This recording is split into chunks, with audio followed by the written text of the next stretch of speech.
Hi, welcome to the energetic playground of possibilities, and today might be a little bit of a woo-woo scale weird one for you. So if it doesn't resonate with you, the good thing is you can press stop. Isn't that cool? So today we are talking about meeting you from another dimension.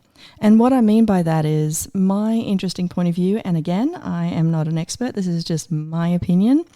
But I died in a car accident in my teens. And I went to a place, and for me it was God, and it was just the most beautiful place. And with that experience, it's a whole. I had a whole kind of full-on experience that I won't get into now. But one of the things that came through is that past, present, and future are all happening at the same time, and that there isn't just one of you. There's numerous energies of you everywhere, and they flip and go from one to the other all the time. So now this is a class in itself, so apologies if this isn't making any sense. Really, I just want to give you the experience of going into the field and connecting with part of your other selves. So when I say part of, that's not quite correct. So have you ever had the experience where you feel like you're being watched? Like you feel like, you'll just sort of turn around and look at something or just feel like someone's there. Now that can be a whole lot of other things. It could be, if you're religious, it could be angels watching over you or past loved ones. It could be a whole lot of things. However, sometimes when you get that feeling, it's actually you looking at you from another place and space. So I don't like to use the words dimensions because that's not quite correct. And so when you feel that way, if you ever feel that way again, just ask the question, is that you that's looking at you? Because what I've found with my work is that there tends to be a gifting and receiving between these energies. So there might be you in the past that could actually contribute to you in the present, or you in the future. Or it might be something that your future self knows that can contribute to your present or go back to your past. And that's the beauty about epi-energetics healing, trauma healing. You can actually change something now and it will affect future generations, and it will actually go back in time and erase or change, transmute, transform past generations. And that's the beauty of recognizing it's all happening at the same time. So without going into thinking stinking, I can feel that you guys are going, what does this mean? I want to know more. And look, go read. There's stuff in Google, or come have a session with me so we can dive into it deeper. But right for now, if it feels light and fun for you, if it doesn't make you go, oh, I don't know about this, have a go. So here we go, jumping into the playground. So there's the field of infinite possibilities. There it is, all around you. That beauty and space. And there's an excitement. There's an energy there of what you could choose. The field is always giving to you. You don't have to wait for Christmas Day or your birthday. You can actually go into the field and request, hey, I'd love this. I'd love this energy. I'd love this experience. And so right now, what I'd love you to do is just imagine where you are in the field and that space around you. And I'd love you to perceive, if possible, is there actually an end to the field? Can you find the end? Now my awareness is it's vast and it's never ending. But have a go. Can you find the end of the field of infinite possibilities?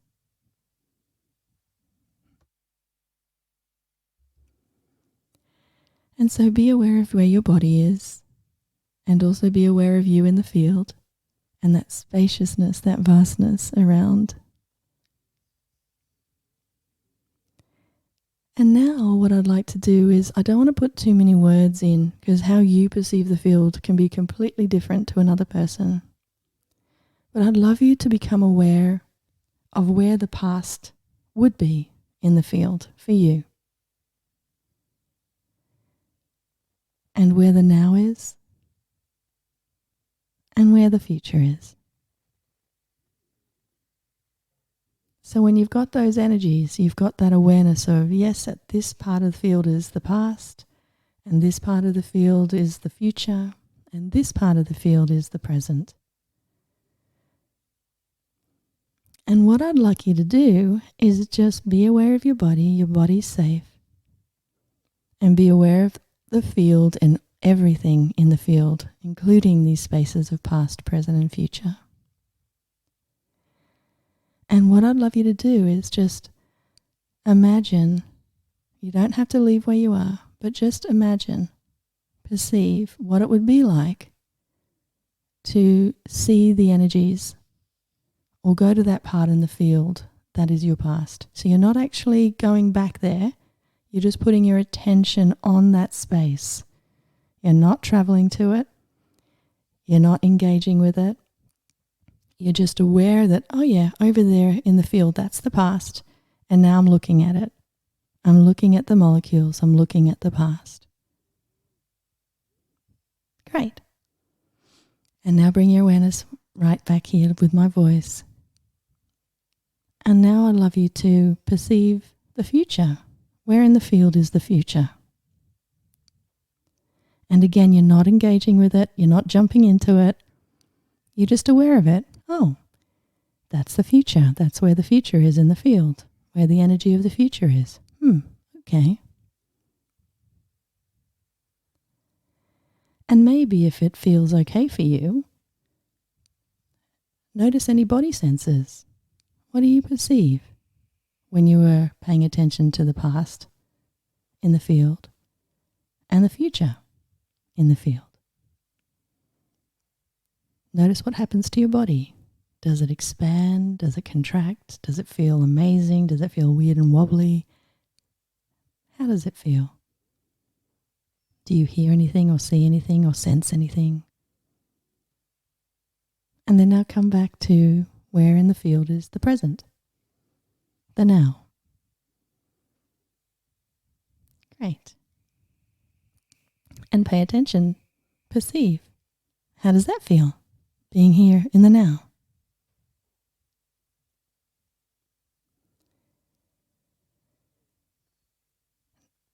Now, what if I said to you that you had an ability, just like you went over to that field of the past and that part of the field that was the future, and now you're focusing more on the field of the now? What if I said you could be in all three? So now, instead of being in all three, perceive all three. You visited them just a moment ago, so you know where they are. So now draw your awareness. Bring your awareness to all three at the same time. And it's okay if it's too much for you. Your body will check out. It's fine. And then just come back to this exercise when it feels right. And how do you know when it's too much? You kind of go blank. You just go, oh, and come back to the room, or come back to your thinking, or come back. That's what will happen if it's not something for you right now. But if it feels fun for you to be in past, present, future at the same time, just in the awareness of it in the field. You're not there. You're not jumping into the field. You're not going back in time or into the future. You're just perceiving it. Perceiving the past, present, and future. And my friends, if you can do that, congratulations. It's a really awesome thing. And what else is possible? And if you are willing, go speak to somebody if you feel like you need some support and help. But there's ways that you can actually bring your energy to that field and be with that energy. In other words, you jump into that reality for that moment energetically. You're still where you are. You're still with your body. But there's just a way that you can do that. Now, the other thing that you can do is you can be aware of you in all those places. Because there was a you that was in the past that did all the things that they did. And there is a you in the future. And I won't confuse you with multi-dimensional realities, because that would be way too much. Let's just stick to past, present, future in this reality, or in this space-time. And so if you're willing, you can have conversations with your past, with your future, with who you be now. And you can make changes that will affect, as I said, the epienergetics, not just for you, but for your family and generations. So if you notice something that just keeps on happening for you, you know, you keep on having this particular problem, whether it's a financial problem, a health problem, in-laws, whatever. Just notice this is like a reoccurring theme. It could be that that's an epienergetics. But even if it's not, you can actually go into the field and ask, where was this created? When did this energy get created that's causing this to show up in actualization? And next week we will do some work, if it shows up, on what to do when you get there. But for now, I just would like you to explore, what if past, present, future happens at the same time? What if you can speak to your energy, the energy of you in the past, present, and future, and create change? And what if there's other yous that could facilitate and contribute to you, and vice versa? So, welcome to a very different way of being. When you change the energy, you change your life. I had a client who had these really bad headaches, and I took her through this process, and she met a future self of hers that didn't have that anymore. And at the same time, she also met a past self of hers that didn't have the migraines, but actually wanted it for an experience. And so there was just an energetic transfer that took place, and she's never had a migraine since. So, this is where I'm not saying that everyone can just, change energy and change your life. You have to be willing and brave enough to look at yourself and make the changes required energetically to get to that space. It's no different to, for example, let's say, a toddler wants to run in a running race. That's great. But if you put that toddler in an Olympic field and make that toddler run with all the other Olympic athletes, it's not kind. So it's really just about where you're at energetically and what's appropriate for you and what feels good for you. And a good side of that is just how you feel. If you go, oh, I don't want to do that, that's you saying it's not for me. I'm not meaning, you're a toddler and this is the way to go. I was just using that example that you've got to really be comfortable with where you're at. I remember when I learnt transcendental meditation at 19, you had to give a flower and wear white, and it was odd for me, but I just knew that it was going to create greater, so I did it. And now, of course, it's all over the world. And same with, naturopathy. It was woo-woo, and now it's normal. Even chiropractic was, considered woo-woo, and now it's normal. So I'm just saying, be aware that, maybe, I use the example of if I held up a piece of paper and I was looking at a white side and you were looking at the other side, and let's say the other side was purple. And I said to you, what color is this piece of paper? You would say purple, and you're correct. And I would say white, and I'm correct. And so it's just a different view. And it's okay for you to see purple because that's what you're seeing. It's not wrong. It's not better or worse than the white. It's just different. It's just a different view.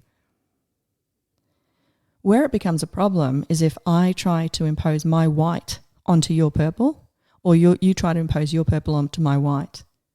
And it might be that right now I need to see purple, but I'm only seeing white. But if you get me in that polarity of the conflict of purple, purple, purple, I'm going to go white, white, white. That's how this universe works. It's all about polarity, the right, the wrong, the good and the bad. And it takes courage to go, oh, I can see that you're seeing purple and I'm seeing white. Can you flip the page? I'd like to see what you see. Tell me about it. And you can have this discussion, not about right and wrong. It's just about what do you know? And then you can make an informed decision, whether you want to look at the purple or look at the white or choose something completely different. And another thing I talk about is, right now I'm in my office and I'm in a cottage in a forest of 70 acres. And there's more acreage of forest around me. It's not like it's 70 acres of forest and then it just goes into suburbia. I'm in the middle of a very large patch of forest. And it's beautiful. I love it. However, right now, I'm looking at a wall. If I turn to the left, I can see a window and look at the forest. But if I turn my chair back to where the podcast things are, there's just a wall and a desk. That's all I can see. I can't see the 70 acres of forest. I can't see the state that I'm in. I can't see the country I'm in. I can't see the planet I'm on. I can't see the universe. I can't see the stars. And so just bear in mind that depending on where you're at with different things in life, you might be in an office, but someone else could see that you're in a house. And maybe another person could see that you're in a country and give you a different perspective. So the important thing is to just not get into polarity or the right and the wrong, and be willing to be vulnerable and ask questions. So me saying to you, what if past, present and future happens at the same time, might be not your thing to see. Maybe I can see something that you don't, or maybe you see something greater that I haven't caught up to you yet. So I'm just sharing what I can see and what I'm aware of right now. And if you really want to play with that, it's amazing how much you know. The you of the past knows, the you of your future knows. And, a fun way to say it is, I don't like it saying that there's a movie, but, or, people talk about dharma and karma and destiny. However, there is an element of that where you know things. You know when you meet someone if they're part of that movie. You know it. And you get to choose. And you're equally aware if someone comes into your universe that isn't part of that. There's nothing, if you tried to make them part of that, it's truly as insane as making a cat bark. It's not going to happen. And so when you create from the energetic playground of possibilities, you're always following the flow. You're always listening to the whispers of the universe saying, yeah, they're part of your, I don't want to say movie, but it's like that. You recognize it. Like, this is going to generate and create. This is someone that inspires me, or this is someone that if I spend time with, it's going to generate and create my life, fill my life with possibilities, fill my life with lightness, fill my life with laughter, or whatever it is. If I sign this contract, it's got the tingles. It's got the energy, the whispers of, if you choose this, it's going to create greater for the planet. And if you listen, that's why it takes bravery to listen, but it takes incredible courage to actually stop and pay attention and take action on it. And that might be saying no to someone that's really lovely, that's so beautiful, that's ticking so many of, the quote unquote boxes, like, oh, this contract's amazing, or this job, it's got everything, or this house that I'm buying, it's got everything. But when I actually tune into the awareness, not my house. This house isn't part of what I'm here for. And yes, it's beautiful. And yes, it's, on the river or in the mountains or at the beach, wherever it is, or whatever your ticks are. However, not my house. And so even though you want to fight for the rightness of your point of view, but, it's shown up, it showed up, therefore it's meant to be. I fell for that one a few times. It showed up because you were putting that in the field. Field responds. It doesn't care. It doesn't go, probably not your best choice, Grace. It just goes, you want this? Okay. Which is really beautiful. So have a play with this exercise. And if it's light, meet your future, past and present self, right? And if it's light, expand that out and be open to seeing any other quote unquote yous out there that have information, have something to contribute to you, or may require something from you. There might be energies that you can contribute to them. Okay, well, enjoy. Have a great week, and I will catch you next week. Take care. Bye.